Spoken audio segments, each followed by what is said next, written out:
नमस्कार दोस्तों, गार्गी क्लासेस पर आपका स्वागत है। डेट आज की 31 जनवरी 2022 और देख लेते हैं इंडियन एक्सप्रेस के एडिटोरियल आइडिया पेज से इंपॉर्टेंट आर्टिकल्स जो भी हम इस वीडियो में डिस्कस करेंगे। देखो, 3 आर्टिकल्स हैं जिन्हें हमें डिटेल में डिस्कस करना है। तीनों रिलेटेड हैं बजट से, बट जो पॉइंट्स हैं वो बिल्कुल अलग हैं। यहाँ पर हम बात करेंगे फार्मर्स के लिए, यहाँ पर हम बात करेंगे हेल्थ के लिए, यहाँ पर हम बात करेंगे कि क्यों टैक्स रेट्स को रिड्यूस नहीं करना चाहिए। तो तीनों चीज़ें हैं, बजट मेन थीम है। समझते हैं तीनों चीज़ों को। फर्स्ट आर्टिकल है budgeting for farmers. Ashok Gulati ji के द्वारा लिखा हुआ ये आर्टिकल है। सीधी सी बात है, बजट आ रहा है कल, तो बात होगी मैक्रो इकोनॉमिक रिकवरी की। देखो, मैक्रो और माइक्रो 2 लेवल की हम इकोनॉमीज़ के बारे में पढ़ते हैं। हमारे लिए जो इम्पोर्टेंट है वो मैक्रो लेवल है। मैक्रो लेवल का मतलब एक फौरी तौर पे जो बड़ी बड़ी बातें होती हैं कि देश की जीडीपी कितनी है, इन्फ्लेशन क्या चल रही है, इंटरेस्ट रेट क्या चल रही है, इनके बारे में जानते हैं। जबकि माइक्रो में एक हाउस होल्ड लेवल पे जो इनकम लेवल होता है या फिर जो डिमांड सप्लाई का जो पूरा एक माइन्यूट लेवल पे डिटेल स्टडी करते हैं, वो मैक्रो लेवल पे हम पढ़ते हैं डिमांड एंड सप्लाई इकोनॉमी में एज अ होल। इसमें देखो, फोकस रहेगा कि हमारी इकोनॉमी वी शेप्ड रिकवरी कर रही है या फिर के शेप्ड। वी शेप्ड का मतलब कि इकोनॉमी पहले डिक्लाइन कर गई पेंडेमिक की वजह से और फिर से रिवाइव कर रही है, इसमें तो कोई प्रॉब्लम नहीं है। बट के शेप्ड रिकवरी में क्या होता है कि कुछ लोग हैं वो तो रिकवर कर रहे हैं, पर ज़्यादातर लोग हैं वो अभी तक भी डिक्लाइन की तरफ ही जाते चले जा रहे हैं। तो ये अपने आप में एक बहुत बड़ा सवाल है, इसी पे एनालिसिस किया जाएगा। तो राइटर ये कह रहे हैं कि एमएसएमई सेक्टर को सपोर्ट देने के लिए तो सरकार रेडी है, ठीक है। कहीं ना कहीं इंफ्रास्ट्रक्चर को बूस्ट करने के लिए भी सरकार इन्वेस्टमेंट अट्रैक्ट करना चाहती है और खुद भी इन्वेस्टमेंट करेगी। मतलब कि इकोनॉमी को रिवाइवल देने के लिए यहाँ पर सेकेंडरी टर्शियरी सेक्टर, इन पर तो फोकस करेगी सरकार। पर आज की अगर रियलिटी हम देखें तो इकोनॉमिक रिकवरी के साथ साथ में एक हमारे लिए सरदर्दी आ रही है, वो है इन्फ्लेशन। अब इन्फ्लेशन में क्या होता है, आपको पता है कि जब हम 10 रुपये कमा करके लेके आ रहे हैं और 10 रुपये में अगर हमारी ज़रूरतें पूरी हो रही है और पता पड़े कि वही 10 रुपये में आने वाले 10 दिनों बाद में या 15 दिनों बाद में हमारी ज़रूरतें पूरी नहीं हो रही है, इसका मतलब मनी की जो वैल्यू है, करेंसी की जो वैल्यू है वो डिक्लाइन कर गई और महंगाई बढ़ गई, जिसको हम महंगाई बढ़ना कहते हैं, दैट इज़ इन्फ्लेशन। और यही सबसे बड़ा कारण बन रहा है हमारी सरदर्दी का। और एक अपने आप में इन्फ्लेशन टैक्स का जो एक कहते हैं ना प्रेशर, वो क्रिएट हो रहा है। अब सवाल यह है कि इन्फ्लेशन टैक्स क्या होता है। देखो, अगर किसी के पास में आज के 15 साल पहले 10,000 रुपये थे, तो उन 10,000 रुपये की वैल्यू इतनी ज़्यादा थी कि वो बहुत कुछ खरीद सकता था 10,000 रुपये में। पर आज किसी के पास में 10,000 रुपये ना, वो 15 साल पहले के कंपैरिजन में आज बहुत कम चीज़ें खरीद पाएगा। तो ऐसे में इस 10,000 रुपये का जो अमाउंट है, इसकी वैल्यू डाउन हुई कि नहीं। तो एक तरीके से एक इंडिविजुअल को इनडायरेक्टली हिडन फॉर्म में टैक्स देना पड़ गया कि 10,000 रुपये में पहले एक बहुत शानदार, मतलब यूँ मान लो सोफ़ा सेट आता था, ठीक है, उससे भी बढ़िया मान लो एक फ्रिज और आ गया, दोनों चीज़ें खरीद ली उसने। अब क्या है, 10,000 रुपये में केवल फ्रिज ही आ रहा है, सोफ़ा सेट को तो भूल ही जाओ आप। तो इस केस में आपने क्या कर दिया, जो सोफ़ा सेट का जो अमाउंट था वो एक तरीके से टैक्स के तौर पे सरकार को दे दिया कि ठीक है भाई, अब क्या करें। तो इस केस में ये वैल्यू डिवैल्यूएशन हो गई, इसको बोलते हैं इन्फ्लेशन टैक्स, कि किसी के पास में अगर कैश पड़ा है तो कैश की वैल्यू डिक्लाइन हो जाती है। तो बोले ये चीज़ें है ना, ये सरदर्दी का कारण है। आ जाओ फिर फिस्कल डेफिसिट। सरकार के पास में रेसिप्ट्स तो हैं कम और एक्सपेंडिचर करना है सरकार को ज़्यादा, क्योंकि हमारे देश में अभी भी जो इकोनॉमिक जो मेन इंजन्स हैं उनमें गवर्नमेंट इन्वेस्टमेंट के अलावा जो प्राइवेट कंजम्पशन है, प्राइवेट इन्वेस्टमेंट है और एक्सपोर्ट है, वो इतने अच्छे परफॉर्म नहीं कर रहे। बेशक एक्सपोर्ट थोड़ा सा रिवाइवल की तरफ है। जहाँ तक है फाइनेंशियल ईयर 2000, ये जो हमारा 2021-22 का जो फाइनेंशियल ईयर है, इसमें लगभग हम $400 बिलियन का एक्सपोर्ट कर देंगे। पर सवाल क्या आता है कि एक्सपोर्ट इतना ज़्यादा भी नहीं है जितना कि हमें चाहिए, राइट। तो इस केस में केवल एक इंजन है वो काम कर रहा है, दैट इज गवर्नमेंट एक्सपेंडिचर या गवर्नमेंट स्पेंडिंग। अब इसमें सरकार के पास में रेवेन्यू अगर कलेक्ट नहीं हो रहा है, कैपिटल रिसिप्ट कम आ रही है, तो उस केस में सरकार को सोचना पड़ता है। तो देखो, एक तो सबसे इंपॉर्टेंट चीज़ होती है कि कोई भी गवर्नमेंट डॉक्यूमेंट हो, उसकी रेलेवेंस तब बनी रहती है जब वो ट्रांसपेरेंट मैनर में काम करे। जैसे कि बजट आपने अलोकेट किया, बजट के बाद में जो टारगेट आपने लिया, फॉर एग्जांपल यहाँ पर सीधी बात की जा रही है फूड एंड फर्टिलाइजर सब्सिडीज़ की। सरकार ने फूड एंड फर्टिलाइजर सब्सिडीज को बहुत ही सही तरीके से, जिस तरीके से अनाउंसमेंट किए गए थे बजट में, 2021 का जो बजट था उसमें, कि क्या क्या टारगेट रखे जाएंगे। जैसे कि यहाँ पर फूड सब्सिडी का टारगेट रखा गया था 115 लाख करोड़ रुपए। तो ऐसे में जब ज़रूरत पड़ी कि फूड सब्सिडी की कमी आ रही है, मार्केट में बहुत ज़्यादा क्राइसिस हैं, खाने की जो ज़रूरत है वो भी ज़्यादा है और दूसरी तरफ लोगों के पास पैसा भी नहीं है, तो सरकार ने ये सब्सिडी बढ़ा करके कितनी कर दी, 4.22 लाख करोड़। इससे क्या हुआ, जो फूड कॉरपोरेशन ऑफ इंडिया है, FCI है, उस पर जो एक वजन था, लोड जो था, होता क्या है, FCI अनाज खरीदता है, उसको इकट्ठा करना हो गया, स्टोर करना है, डिलीवरी के लिए जो स्टेट के जो अलग अलग आउटलेट्स हैं वहाँ तक डिलीवर करना, तब जा कर के वो खाना है वो प्रधानमंत्री गरीब कल्याण अन्न योजना या फिर नेशनल फूड सिक्योरिटी एक्ट के अंडर में फिर वो डिस्ट्रीब्यूट होता है। तो ऐसे में ये जो लागत है दैट इज इकोनॉमिक कॉस्ट, और बेचा जा रहा है वो आपकी कॉस्टिंग आ रही है बहुत कम, मतलब कि यहाँ पर आपकी लागत तो आ रही है ज़्यादा और इनकम हो रही है कम। तो FCI था बहुत ज़्यादा कर्जे में, तो इस कर्जे से बाहर निकाला गया FCI को। सेम चीज़ फर्टिलाइजर सब्सिडी में भी सरकार ने की कि फर्टिलाइजर सब्सिडी बजट के टाइम पे तो अनाउंस की गई थी लगभग 71,309 करोड़, और धीरे धीरे जब देखा तो अभी तक कितना एलोकेशन हो चुका है, लगभग 1.34 लाख करोड़ रुपए। इसका मतलब क्या हुआ कि सरकार ने अपनी जो इंटेंशन शो की थी बजट के टाइम पे, 2021-22 का जो बजट आया था, एग्जैक्टली बोला उसी बजट पे कंटिन्यू रहे। बोला ट्रांसपेरेंसी ने अपने आप में बहुत इंपॉर्टेंट रोल प्ले किया, और यही चीज़ अपने आप में इंपॉर्टेंट होती है कि कोई भी डॉक्यूमेंट कितना रेलेवेंट होगा वो डिपेंड करता है कि वो डॉक्यूमेंट में क्या स्टेटमेंट है, क्या गवर्नमेंट का इंटेंट है और क्या आउटकम आता है।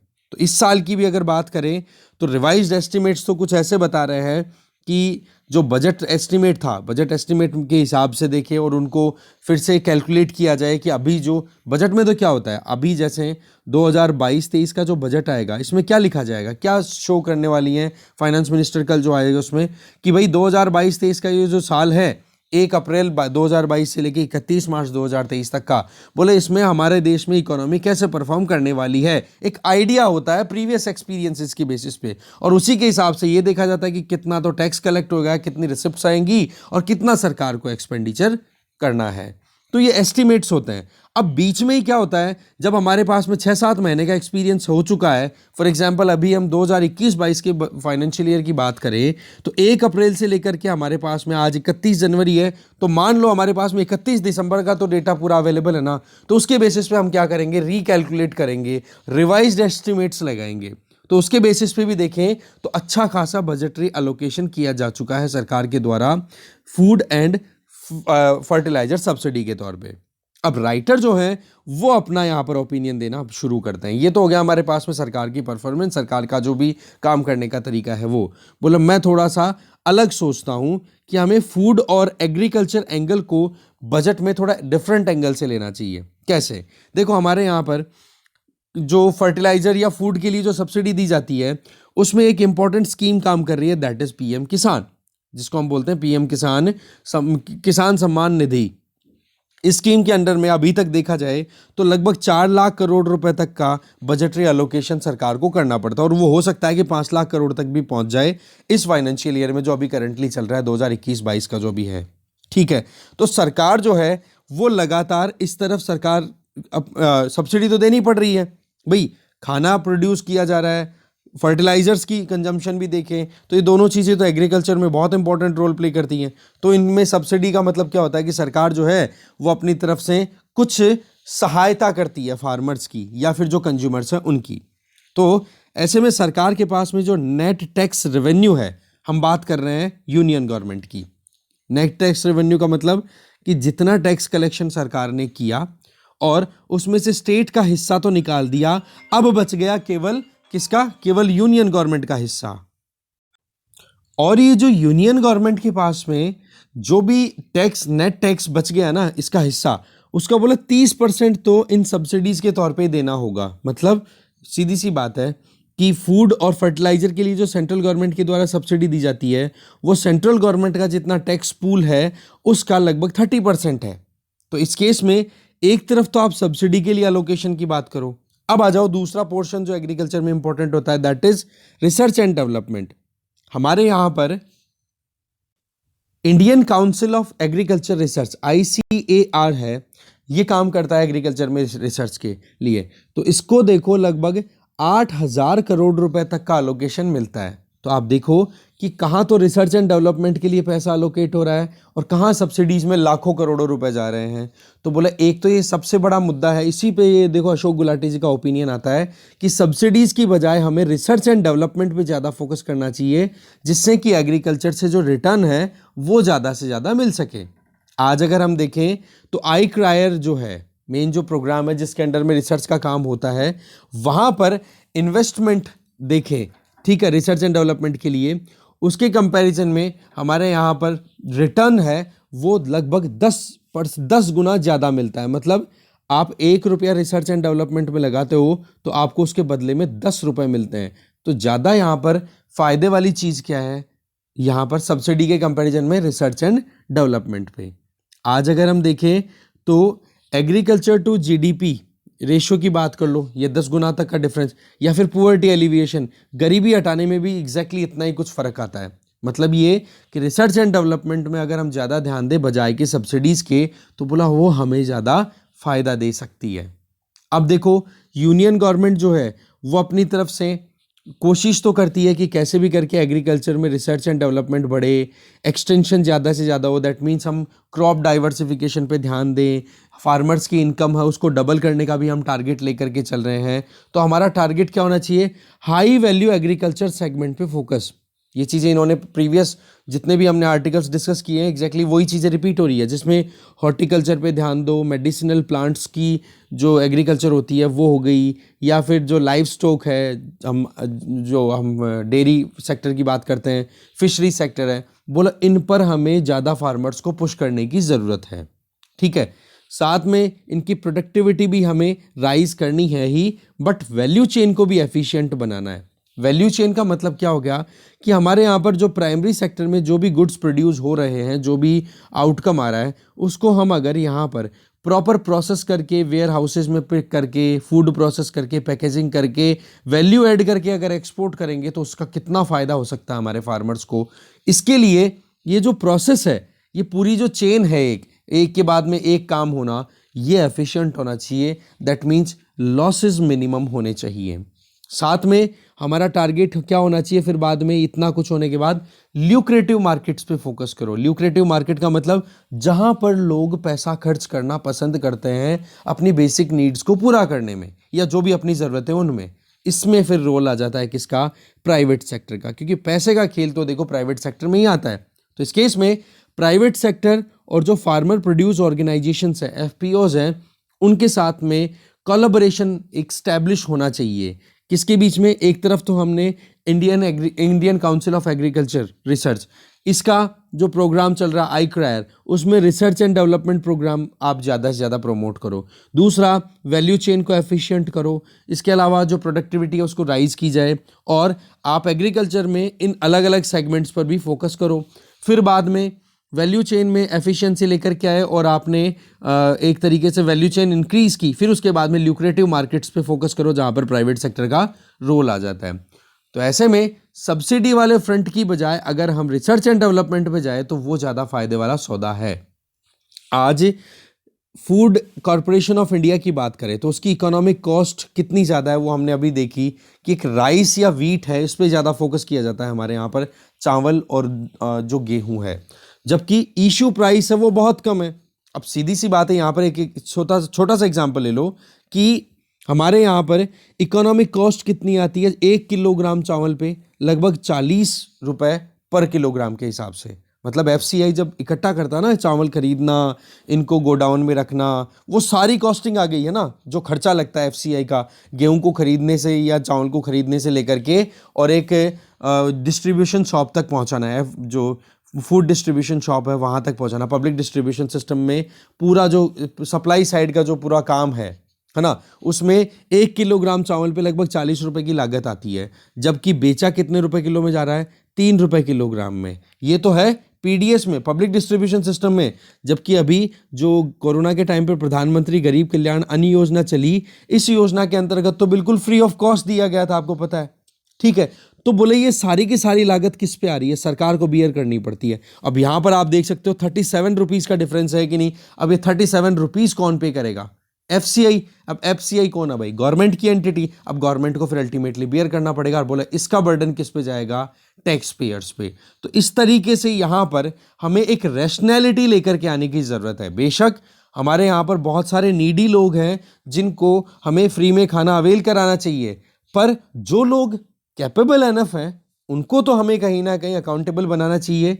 यहां पर ये आर्ग्यूमेंट भी आगे राइटर दे रहे हैं। तो ऐसे में गवर्नेंस की कमियों के चलते भी इतने ज़्यादा लीकेजेस हो रहे हैं जिसकी हद नहीं। आपको पता है कि मार्केट में पीडीएस की शॉप्स पे छापे मारे जाते हैं, या फिर जब इन्वेस्टिगेशन किया जाता है तो पता पड़ता है कि चावल एफसीआई ने डिलीवर कर दिया पब्लिक डिस्ट्रीब्यूशन सिस्टम तक, और उसके बाद में फिर लूप होल्स का यूज़ करके, और जो कहते हैं ना कि फर्जी नाम बना करके राशन कार्ड के नाम पर, और फिर बाद में वो चावल को 2 नंबर में ब्लैक में बेचे जाते हैं।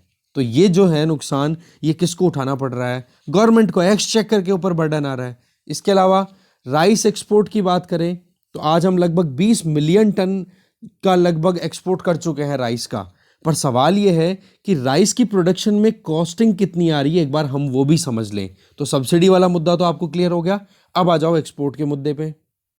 अब ये जो हम 200 मिलियन मैट्रिक टन का जो चावल एक्सपोर्ट करते हैं, इस एक्सपोर्ट करने में सबसे पहली चीज तो है कि हम ज्यादा से ज्यादा फोकस कर रहे हैं क्वांटिटी पे, जबकि हमें फोकस कितना करना चाहिए कि हम अर्निंग कितनी कर रहे हैं डॉलर्स में। भाई सीधी सी बात है, हमें फार्मर्स की इनकम राइज करनी है तो उसके लिए हमें ये करना है कि क्वांटिटी ज़्यादा बेचो, या फिर उसके बजाय हम थोड़ा सा अलग सोचें। तो अगर हमारी मार्केट, इंटरनेशनल मार्केट में अगर चावल की प्राइस अच्छी होगी तो उसका फ़ायदा ज़्यादा मिलेगा फार्मर्स को। पर हम क्या करते हैं कि हम यहाँ से जो ग्लोबल मार्केट में लगभग 45 से 46 मिलियन मैट्रिक टन का चावल एक्सपोर्ट होता है ना ओवरऑल, उसमें से 20 million metric ton India export करता है। ठीक है, ये यूपीएससी प्रीलिम्स का क्वेश्चन भी था कि राइस एक्सपोर्ट में सबसे ज़्यादा आगे कौन सा कंट्री है, तो आंसर में इंडिया था उसका ऑप्शन। ठीक है ना, 2019-20 का था, मुझे ध्यान नहीं आ रहा, ऐसा क्वेश्चन था वो। सवाल ये है कि 45 से 46 मिलियन मैट्रिक टन में से हम 20 मिलियन मैट्रिक टन चावल एक्सपोर्ट करते हैं। इसका मतलब प्राइस को डिसाइड करने में कितना बड़ा रोल प्ले कर सकता है इंडिया। पर हमारे यहाँ क्या किया जाता है कि एक्सपोर्ट को इस तरीके से किया जाता है जिसकी वजह से ग्लोबल प्राइस है ना राइस की, वो आ जाती है नीचे। उसका नुकसान इंटरनेशनली दूसरे एक्सपोर्टर्स हैं उनको तो उठाना पड़ ही रहा है, पर साथ साथ में हमें भी कुछ फायदा नहीं हो रहा है। अब चावल जितना ज़्यादा एक्सपोर्ट करते हैं ना, उसका मतलब ये है कि चावल क्या है, water guzzling crop. That means पानी बहुत ज़्यादा चाहिए होता है। वाटर स्कैर्सिटी पहले ही हमारे यहाँ पर है। तो एक तो हमें कितनी इरिगेशन फैसिलिटी अवेल कराते हैं, कितना पानी लगता है, कितना फिर यूरिया लगता है उसमें, कितनी खाद लगता है, फर्टिलाइज़र पे भी आप सब्सिडी देते हो, इलेक्ट्रिसिटी पे भी आप सब्सिडी देते हो, और फिर उसके बाद में पानी लगभग 40 से 50 बिलियन क्यूबिक मीटर वाटर की रिक्वायरमेंट होती है इतने चावल को प्रोड्यूस करने में। तो अब इसको आप एक्सपोर्ट करो तो कितने रिसोर्सेज को आपने एक्सपोर्ट कर दिया बाहर, ये कैलकुलेशन समझनी बहुत ज़्यादा ज़रूरी है। तो पॉइंट क्या है कि हमें कॉम्पिटिटिव मैनर में एक्सपोर्ट करना चाहिए। नुकसान उठा करके एक्सपोर्ट करने से क्या फ़ायदा है कि नहीं।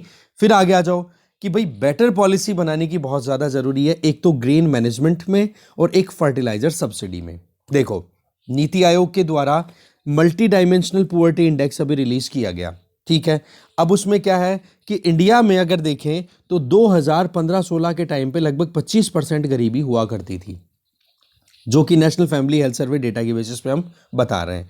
2019-20 का डेटा है वो कहीं ना कहीं ये बता रहा है कि पुअर्टी और कम हुई होगी, पर अभी की परिस्थितियां थोड़ी उल्टी है, हमें पता है। ये प्री पैंडेमिक पीरियड की बात कर रहे हैं राइटर अभी यहाँ पर। अब आ जाओ कि हमारे यहाँ पर पुअर्टी कैलकुलेट करने के लिए क्या स्टैंडर्ड करते हैं। वर्ल्ड बैंक के द्वारा बताया हुआ है कि परचेजिंग पावर पैरिटी के हिसाब से, खरीदारी करने की क्षमता के हिसाब से, एक इंडिविजुअल की कम से कम $1.9 पर डे की इनकम होनी चाहिए। ठीक है, तो इस केस में 2017-18 में हमारी ये स्टैंडर्ड थी और हमारी पुअर्टी का स्टैंडर्ड हमने ऊपर देखा।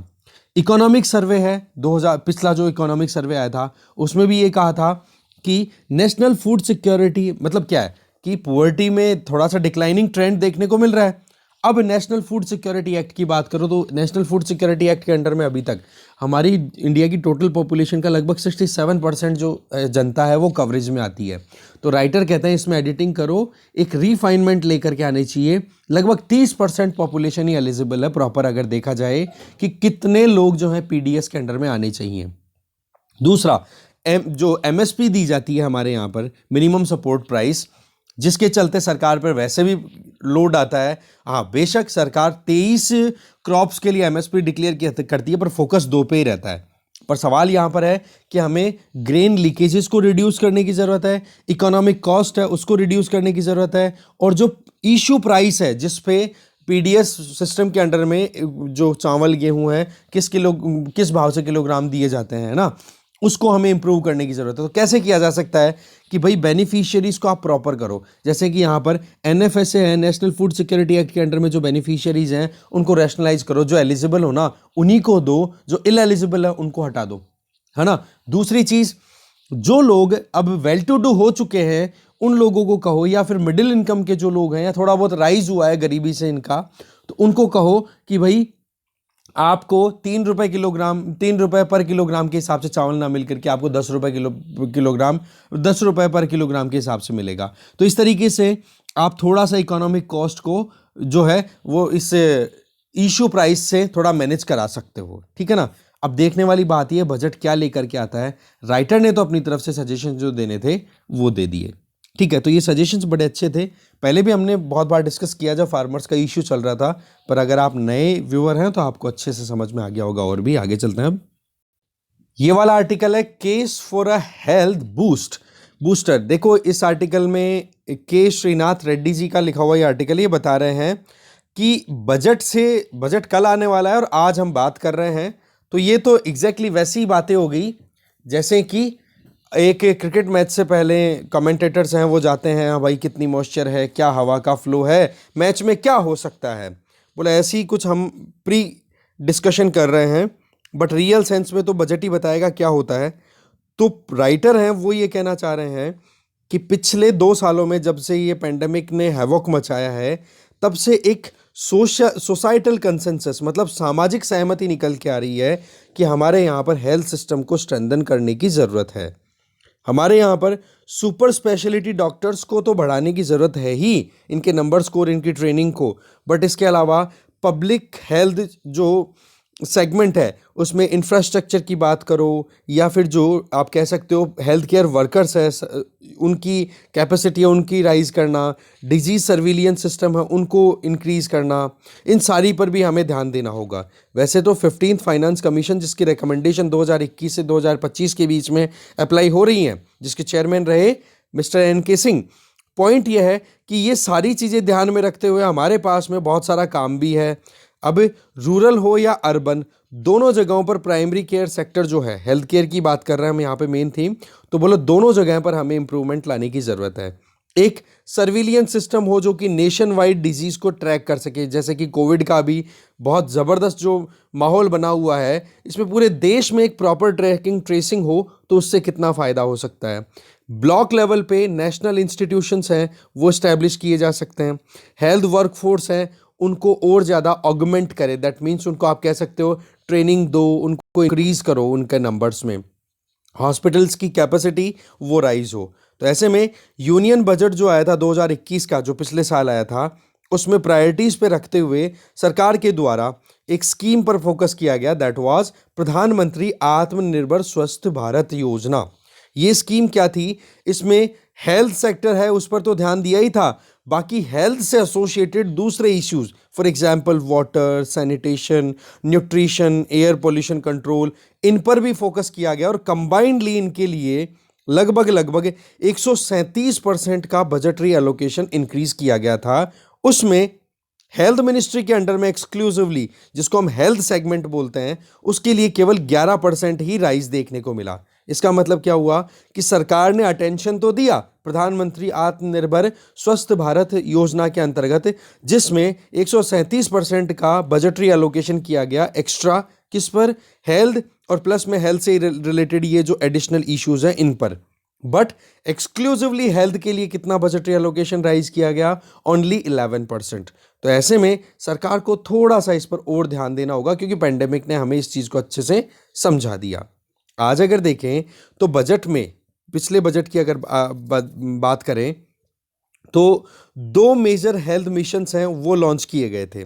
एक तो देखो आयुष्मान भारत अम्ब्रेला, ठीक है ना, आयुष्मान भारत अम्ब्रेला के अंडर में कि पूरे देश में हमें स्वास्थ्य को और ज़्यादा अच्छे से इंप्रूव करना है, तो उसके लिए आयुष्मान भारत स्कीम ऑलरेडी चल रही है। देखो इन स्कीम्स के नाम जो भी आ रहे हैं ना, इनकी डिटेल आप एक बार पढ़ लेना। ये फ्लैगशिप स्कीम्स है, बड़ी इंपॉर्टेंट स्कीम्स है गवर्नमेंट की, जिनके बेसिस पे सरकार का नाम चलता है कि हाँ जी यहाँ पर इस स्कीम का ये फ़ायदा है। तो आयुष्मान भारत अम्ब्रेला के अंडर में आप देखो, एक तो डिजिटल हेल्थ मिशन वो लॉन्च किया गया था सितंबर 2021 में, और एक हेल्थ इंफ्रास्ट्रक्चर मिशन जो कि अक्टूबर 2021 में लॉन्च किया गया था आयुष्मान भारत के अंडर में ही, ठीक है। फिर उसके बाद में इसका नाम बदल करके क्या कर दिया गया था?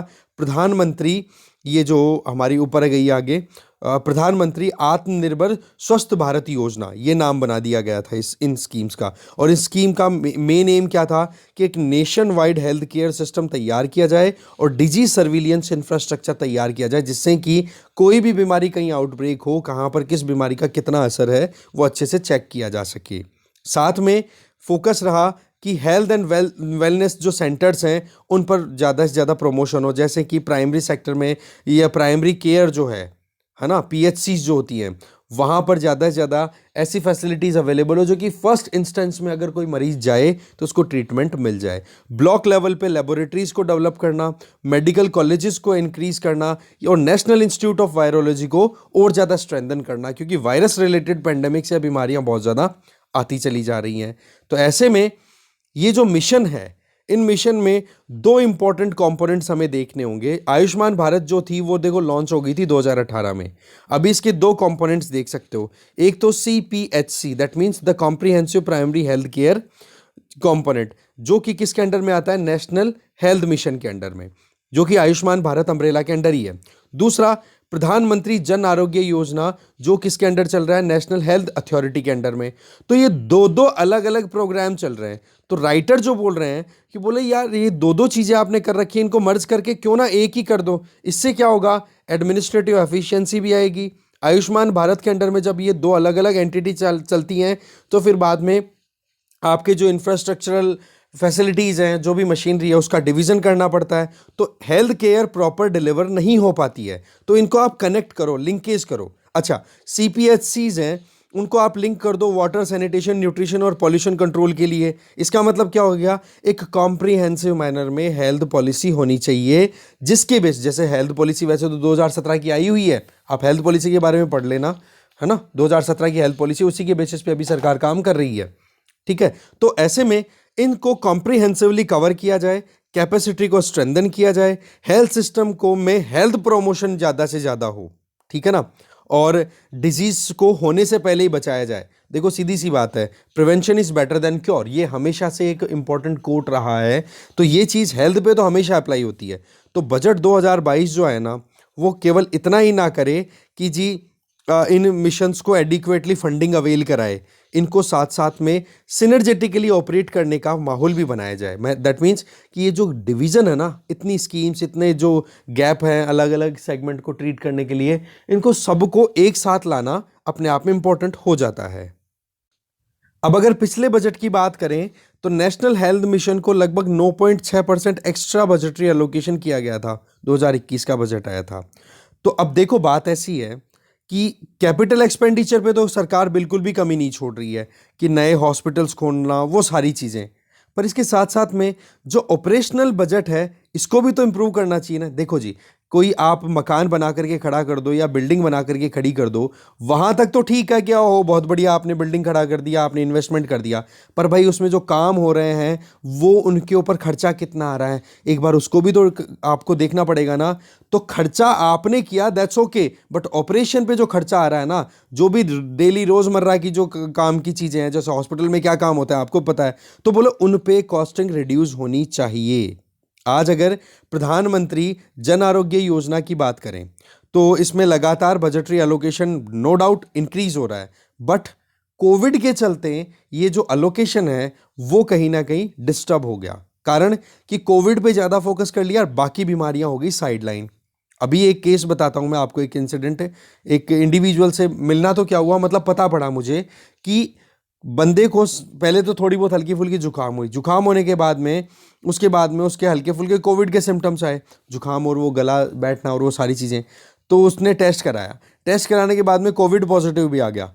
फिर उसको थोड़ा सा डाउट ये था कि मेरे सिम्टम्स थोड़े टीबी के भी है, ट्यूबरक्लोसिस के भी है, और पता पड़ा कि टीबी भी उसके डिटेक्ट हो गया। तो ये चीज़ें क्या है, ये कहीं ना कहीं अपने आप में बहुत ज़्यादा कंसर्निंग है कि कोविड की वजह से जो दूसरी बीमारियां हैं उनको हमने इग्नोर कर दिया। ठीक है, तो ऐसे में टीयर 2 टीयर 3 हॉस्पिटल्स हैं उनको स्ट्रेंथन तो हमने किया, नो डाउट, पैसा अलोकेट भी बहुत किया, बट यहाँ पर जो ऑपरेशनल कॉस्टिंग है वो रिड्यूस करनी होगी, या दूसरी जो नॉन कोविड सेगमेंट है उस पर हमें ध्यान देना होगा। वहाँ पर प्रॉपर यूटिलाइजेशन होना चाहिए फंड्स का, और अलोकेशन भी अच्छे से होना चाहिए। आज अगर देखें, प्रधानमंत्री जन आरोग्य योजना क्यों शुरू की गई थी, कि जो आउट ऑफ पॉकेट एक्सपेंडिचर होता है उसको हम रिड्यूस कर सकें।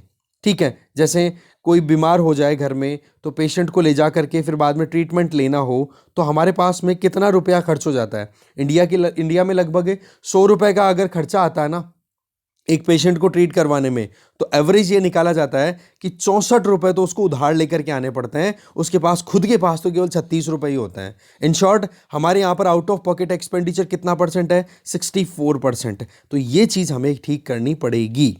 इसके अलावा जो HWCs हैं, जिसका हम बोल रहे हैं health and wellness care centres, तो इनको हमें और ज़्यादा स्ट्रेंथन करने की ज़रूरत है, जिससे एक तो ड्रग्स की अवेलेबिलिटी इंश्योर हो, बेसिक जो भी नॉर्मल ड्रग्स हैं, एक डायग्नोसिस, जैसे कि कोई बीमारी के बारे में पता पड़ रही है तो ब्लॉक लेवल पे जो हम लेबोरेटरीज की बात कर रहे थे वो प्रॉपरली काम करें। साथ में इफेक्टिव इंस्ट्रूमेंट्स लाएं जिससे कि आउट ऑफ पॉकेट एक्सपेंडिचर उसको रिड्यूस किया जा सके। तो इसके लिए क्या किया जाए, इसके लिए देखो डिजिटल हेल्थ मिशन है, वो बहुत इंपॉर्टेंट रोल प्ले कर सकता है, क्योंकि एक डिजिटल प्लेटफॉर्म पे अगर सारे ही डेटास को, एक पेशेंट के डेटा को पूरी डिटेल उनको अगर अपलोड कर दें तो डेटा कलेक्शन में प्रॉब्लम नहीं है, रिसर्च एंड डेवलपमेंट में बहुत हेल्प करेगा। साथ में मेडिकल और हेल्थ रिकॉर्ड्स को हम मेंटेन करेंगे तो और ज़्यादा इंप्रूवमेंट आएगा, सप्लाई चेन में कोई इशू नहीं आएगा। या फिर telehealth services, for example एक पेशेंट के बारे में पता है डॉक्टर को, उसने आईडी दी पेशेंट ने, और डॉक्टर ने जैसे आईडी एंटर की प्लेटफॉर्म पे जो भी डिजिटल हेल्थ वाला जो सेगमेंट है उस पर, तो उस पेशेंट की पूरी हिस्ट्री निकल के आ जाएगी, तो डॉक्टर दूर से बैठा बैठा ट्रीटमेंट दे देगा एक बार तो, कि भैया आप ये दवाइयाँ दे दो, ये आपको इनको थोड़ी सी केयर देने की ज़रूरत है। इसी तरीके से हेल्थ वर्कफोर्स की ट्रेनिंग प्रॉपर हो, हेल्थ इंश्योरेंस स्कीम के जो अलग अलग प्रोग्राम्स चला रखे हैं उनको प्रॉपर इंप्लीमेंट हो। अब सीधी सी बात है, प्रधानमंत्री जन आरोग्य योजना ये क्यों आई थी, हेल्थ इंश्योरेंस स्कीम ही तो थी, तो इस तरीके से एक प्रॉपर फैसिलिटेशन देना, साथ में टाइमली मॉनिटरिंग हो जानी चाहिए, हेल्थ प्रोग्राम की परफॉर्मेंस भी चेक करते रहना चाहिए कि कहीं पर कोई लूप होल्स तो नहीं बच गए हैं, कैसे करेक्ट कर सकते हैं। तो ऐसे में एक मल्टी सेक्टोरल कोऑर्डिनेशन स्टैब्लिश करना ज़रूरी है, तो बजट ही ये काम कर सकता है। क्यों, बजट में पैसे को अलोकेट किया जाता है अलग अलग सेगमेंट्स के लिए, और किसकी क्या ड्यूटी हो सकती है उसके बारे में भी आउटलाइनिंग दी जाती है। इंफ्रास्ट्रक्चर में इन्वेस्टमेंट तो राइज करना है, डिजिटल हेल्थ को हमें प्रमोट करना है, इसके लिए हेल्थ सिस्टम पर हमें फोकस भी, मेन थीम इसी पे हो सकती है। तो क्या किया जा सकता है, पॉइंट आ गया कि जो ग्राउंड लेवल पे जो काम करते हैं, देखो एक तो डॉक्टर्स, अब स्पेशलिस्ट डॉक्टर्स हैं, उनकी रिक्वायरमेंट तो बेशक हमारे यहाँ पर बहुत है, पर इनकी अवेलेबिलिटी इतनी जल्दी क्विकली इंश्योर नहीं की जा सकती। तो डॉक्टर्स के साथ साथ में हमें मेन फोकस जो रखना है ना, वो रखना है आशा वर्कर्स हो गई, ANM हो गई, ASHA worker accredited social health activist, और ANM ऑक्सिलरी नर्स मिडवाइफ, बोला इन पर हम ज़्यादा ध्यान देंगे, इनके नंबर्स को इंक्रीज करेंगे, ट्रेनिंग दो, है ना, इनकी जो हेल्थ जो पेमेंट्स हैं उनको हाइक करो, जिससे लोग अट्रैक्टेड फील करें इन जॉब्स के लिए।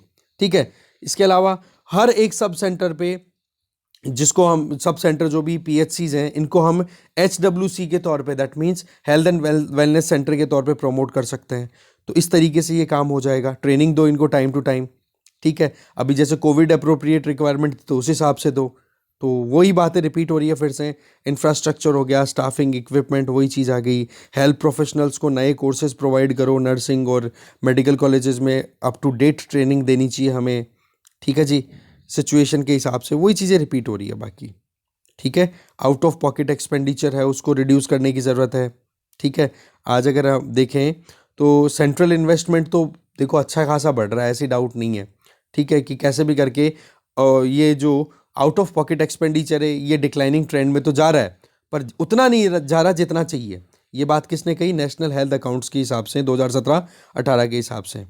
ठीक है, बाकी चीज़ें वही आ रही है। देखो, सर्विस डिलीवरी को इम्प्रूव करने की ज़रूरत है, डिजिटल हेल्थ इंफ्रास्ट्रक्चर है वो अपना हेल्प कर ही देगा, रिसर्च और इनोवेशन भी काम करने की ज़रूरत है, ज़्यादा से ज़्यादा सस्ती से सस्ती टेक्नोलॉजीज आ जाएं जिससे कि एक पेशेंट को फ़ायदा भी मिले और जो डिजीज़ का बर्डन है वो भी रिड्यूस हो जाए। ठीक है, तो यूनियन बजट 2022 जो करेगा वो कल पता पड़ ही जाएगा। तो ये चीज़ें बताई जा रही है। हेल्थ के बारे में हमने पूरा देखा, आगे चलते हैं। फिर अगला जो आर्टिकल है कि भाई बजट आ रहा है, बजट में क्यों टैक्स रेट्स को रिड्यूस नहीं करना चाहिए, ये बात कही राजेश्वरी सेन गुप्ता जी के द्वारा कहा हुआ लिखा हुआ आर्टिकल है। देखो, कल बजट आने वाला है तो इसमें टैक्स रेट्स को रिड्यूस क्यों नहीं करना चाहिए, उसके कारण क्या क्या हैं। देखो, अभी की सिचुएशन तो ऐसी है कि सरकार के पास में रेवेन्यू परफॉर्मेंस है वो अच्छी खासी है, कलेक्शन अच्छा खासा हुआ है। ठीक है, बट सरकार की जो फिस्कल पोजीशन है वो इम्प्रूव नहीं हुई है अभी भी। टैक्स कलेक्शन बेशक डायरेक्ट और इनडायरेक्ट टैक्स अच्छा कलेक्ट हुआ है, पर फिस्कल पोजीशन दैट मीन्स सरकार के ऊपर जो बर्डन है ना खर्च करने का, वो अभी भी बहुत ज़्यादा है। और ऑलरेडी फिस्कल डेफिसिट देखो ना, ओवरऑल जो ओवरऑल देखें या फिर सरकार पे जो कर्जा है उसकी बात करें तो टोटल जीडीपी का लगभग 90% कर्जा है केंद्र और राज्य सरकारों को अगर मिला करके देखें तो ये जो टैक्स कलेक्शन भी अगर सरकार के पास में आया है तो उसके पीछे कारण क्या है कि कहीं ना कहीं जो प्राइवेट कॉरपोरेट सेक्टर है, कौन सा, जो बड़ी फर्म्स हैं उनको फ़ायदा हुआ, उन्होंने टैक्स पे किया है। बाकी छोटी फर्म्स तो आपको पता है बर्बाद हुई हुई हैं। तो इस केस में रेवेन्यू कलेक्शन अच्छा है, तो इस केस में आप यहाँ पर ये मत सोचो कि इस साल में भी रेवेन्यू कलेक्शन अच्छा ही रहने वाला है। दूसरा जो पॉइंट यहाँ पर बताना चाह रही है वो ये कि जीएसटी कलेक्शन अच्छा खासा रहा है, तो सरकार को या लोगों को ये लगता है कि टैक्स कलेक्शन अच्छा हुआ है तो थोड़ा सा रिड्यूस कर दो टैक्स को।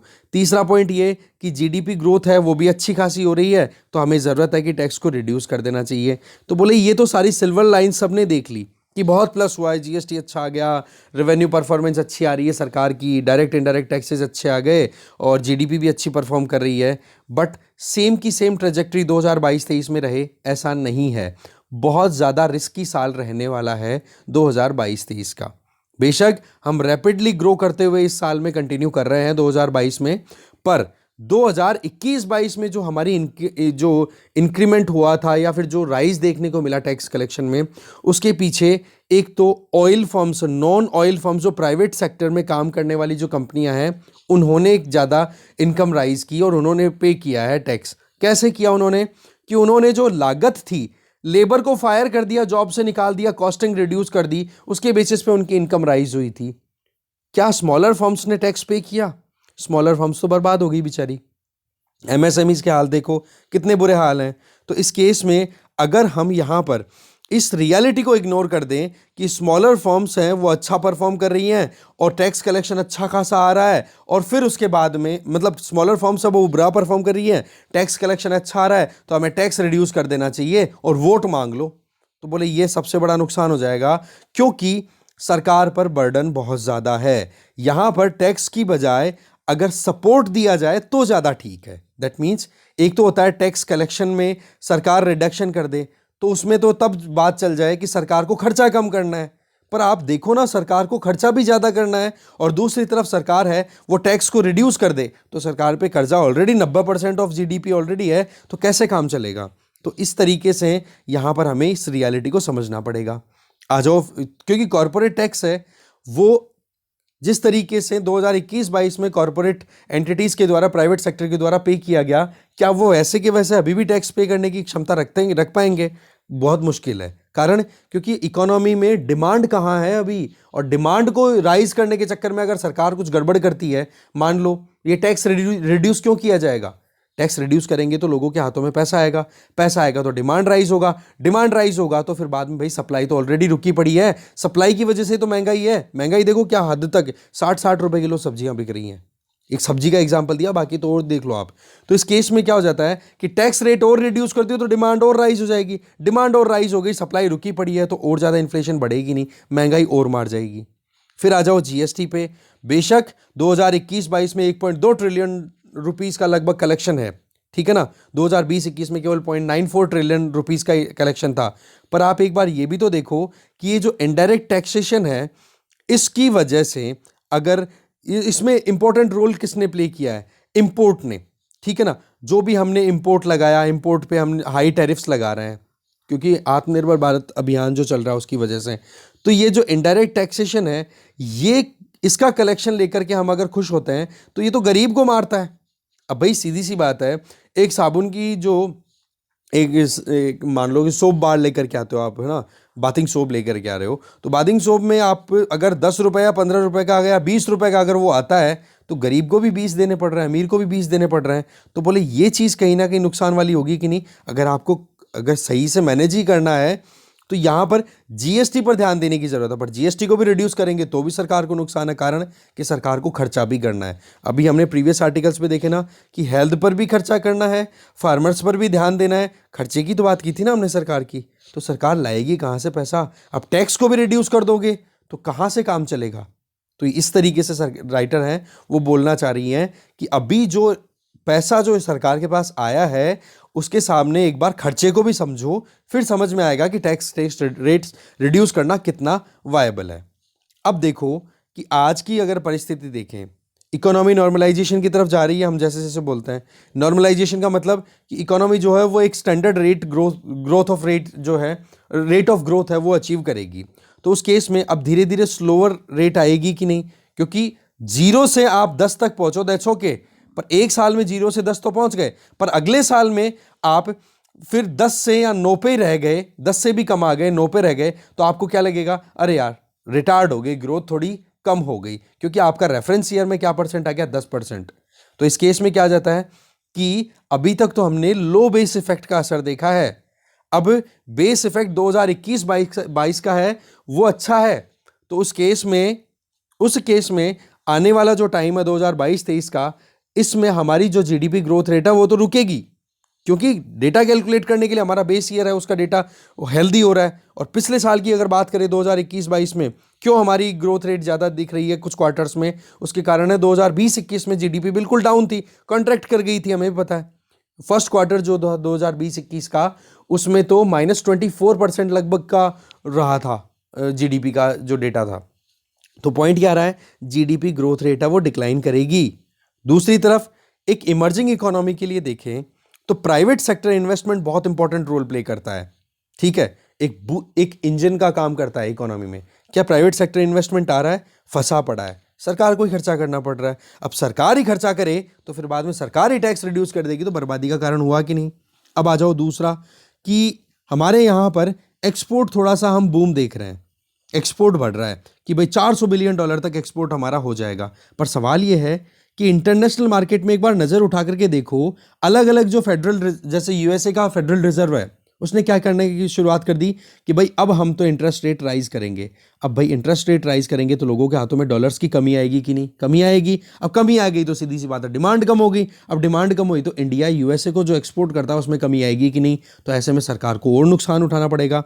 तो भाई सोच समझ करके चलने की जरूरत है। तो अनसर्टेनिटी के फैक्टर्स बहुत सारे हैं, इन्हें हमें समझना होगा। अब आ जाओ अगले फैक्टर पे, ये तो सारा हो गया टैक्सेशन से संबंधित। अब आ जाओ नेक्स्ट, फिस्कल डेफिसिट। 2021-22 में लगभग 6.8% के लगभग फिस्कल डेफिसिट टारगेट किया हुआ है, ठीक है। 2021-22 फाइनेंशियल ईयर जो खत्म हो जाएगा, जो कि लगातार बढ़ने वाला है। कारण नरेगा जैसी स्कीम्स को क्या आप बंद करोगे, नरेगा जैसी स्कीम्स में आपको स्पेंडिंग करनी पड़ेगी, कारण कि लोग जो हैं वो गाँवों में रोजगार के लिए गए हुए हैं। तो ऐसे में नरेगा जैसी स्कीम्स को फंडिंग कर रहे हो, वहां पर क्या होता है आप भी देखते हो, मजबूरन सरकार को पैसा खर्च करना पड़ता है और वहां पर प्रोडक्टिविटी निल है।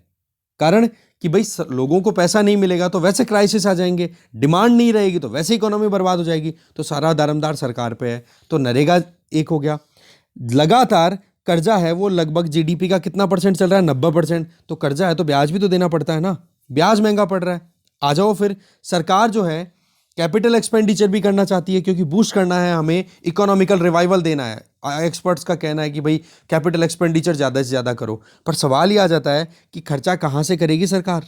आ जाओ फिर, सरकार बॉन्ड इशू करके फिर मार्केट से पैसा उठाएगी। तो बॉन्ड यील्डिंग ऑलरेडी पिछले 10 साल, जो 10 साल की मेच्योरिटी वाले बॉन्ड्स हैं उनकी यील्डिंग, दैट मीन्स उस पर ब्याज जो सरकार को देना होता है वो ऑलरेडी 6 पॉइंट कई % चल रहा है, जो कि बहुत ज़्यादा है। तो ऐसे में सरकार के ऊपर कर्जा लेना भारी पड़ रहा है। तीसरा पॉइंट हो गया फिस्कल वाला भी। अब आ जाओ तीसरा पॉइंट, पेंडेमिक ने जो हाल कर रखे हैं वो क्या, सप्लाई साइड में शॉर्टेज है। अब आप एक तरफ तो सप्लाई साइड को देखो, सप्लाई में कमी है, दूसरी तरफ आप डिमांड को बूस्ट करने के लिए टैक्स को रिड्यूस कर दोगे, तो लोगों के हाथों में पैसा अगर ज्यादा होगा तो डिमांड और करेंगे, जबकि सप्लाई फंसी पड़ी है, तो इन्फ्लेशन बढ़ेगी कि नहीं। तो ऐसे में और ज्यादा नुकसान हो जाएगा। ठीक है, आरबीआई जो टारगेट दिया हुआ है 4 ±2% का जो टारगेट, वो कहीं ना कहीं ब्रीच हो जाएगा। और वैसे भी अगर हम देखें कंज्यूमर प्राइस इंडेक्स के हिसाब से हमारी इन्फ्लेशन कितनी चल रही है, 5 से 6% के बीच में ट्रेड कर रही है वो, तो जो कि अपर लेवल पे है। क्यों? क्योंकि 2 से 6% का हो गया ना, 4 +-2 की अगर बात करें तो इसमें 6% तक इंटरेस्ट, ये ऑलरेडी महंगाई चल रही है, तो आप कैसे सेटल करोगे? इसका मतलब आप गरीब को और गरीब करना चाहते हो। फाइनली अगर देखें, ये तो यूएसए के फेडरल रिजर्व की जो कदम उठाए जा रहे हैं, क्यों वो इंटरेस्ट रेट को राइज करने की बात कर रहा है? क्योंकि पिछले 40 सालों की सबसे ज्यादा महंगाई यूएसए में चल रही है। तो एग्जैक्टली उसके कॉन्सिक्वेंसेज हमारे जैसे इमर्जिंग इकोनॉमी को देखना पड़ेगा कि नहीं। तो सरकार जो है वो यहां पर एक मैक्रो इकोनॉमिक फंडामेंटल्स पर अगर फोकस करे तो ये जल्दबाजी का काम हो जाएगा, अगर टैक्सेशन को रिड्यूस करने की बात भी कर दी है तो। ठीक है, इसके अलावा बताया जा रहा है कि जो रियल इंटरेस्ट रेट वो इफेक्टिवली देखें एक इन्वेस्टर के लिए। देखो इन्वेस्टर कब अट्रैक्ट होता है, पैसा कब आता है इकोनॉमी में, जब उसको लगे कि वाकई में किसी इकोनॉमी से मुझे रिटर्न कितना मिल रहा है। अब बैंकों के द्वारा जो इंटरेस्ट रेट फिक्स की जाती है एक तो वो, और एक दूसरी तरफ होगी इन्फ्लेशन। अब आप देखो, इन्फ्लेशन का मतलब हो गया कि एक तरीके से ये एक करेंसी की औकात बताती है इन्फ्लेशन, कि इन्फ्लेशन अगर ज्यादा है तो करेंसी डाउन हो गई, डेप्रिशिएट हो गई, और अगर इन्फ्लेशन कम है इसका मतलब क्या हो गया, करेंसी थोड़ी सी अप्रिशिएटेड है, करेंसी की वैल्यू अच्छी है। तो आप देखो कि एक बंदे ने इन्वेस्ट किया तो उसको मिलेगा इंटरेस्ट रेट, उस पे इन्वेस्टमेंट पे मिल गया इंटरेस्ट रेट, चलो जी बहुत बढ़िया। अब इंटरेस्ट रेट पे जो पैसा उसने कमाया उससे कुछ खरीदेगा वो गुड्स और सर्विसेज, महंगाई में गया कि नहीं उसका पैसा। अगर इन्फ्लेशन ज्यादा हुई तो उस बंदे की नेट इनकम उस पर असर आया कि नहीं, इसको बोलते हैं रियल इंटरेस्ट रेट। तो बोले रियल इंटरेस्ट रेट भी अभी नेगेटिवली ट्रेड कर रही है, तो ऐसे में हमारी इकोनॉमी के लिए वैसे ही नुकसान है। रही सही में सरकार अगर इस तरीके से एक्सपेरिमेंट करेगी तो बोला फिर बाद में इन्वेस्टमेंट के लिए भी कहीं ना कहीं हम अट्रैक्टिव नहीं हो पाएंगे। तो जो चल रहा है उसको कंटिन्यू करो, पॉपुलिस्ट जो अप्रोच है उसको अपनाने की बजाय जो चल रहा है उसको कंटिन्यू करना हमारे लिए ठीक है। नहीं तो एक तरफ तो हम ग्रोथ को इंश्योर करने के लिए आरबीआई के द्वारा चाहते हैं कि अकोमोडेटिव स्टांस कंटिन्यू करे, पर दूसरी तरफ इन्फ्लेशन अगर इसी तरीके से कंटिन्यू बढ़ती रही तो हम वैसे बर्बाद हो जाएंगे। ठीक है, तो ऐसे में कोई सोच समझ, मतलब ये कोई अच्छा डिसीजन नहीं होगा अगर टैक्सेशन रिड्यूस किया जाता है, टैक्स रेट्स रिड्यूस की जाती है। तो ये आर्ग्यूमेंट्स हो गए, फेवर के भी बहुत सारे आर्ग्यूमेंट्स हो सकते हैं। ये हमने देखे कि क्यों टैक्स रेट्स को रिड्यूस नहीं करना चाहिए। ठीक है जी, तो ये था पूरा 3 आर्टिकल्स थे, तीनों को हमने देख लिया। एक आर्टिकल है स्कूल्स को ओपन करने से संबंधित, ये वाला मैं दिखा देता हूं, अनलॉक क्लासरूम्स, ये आप खुद से पढ़ लेना। ठीक है, तो इस डिस्कशन में जो भी था हमने देख लिया। Thank you very much.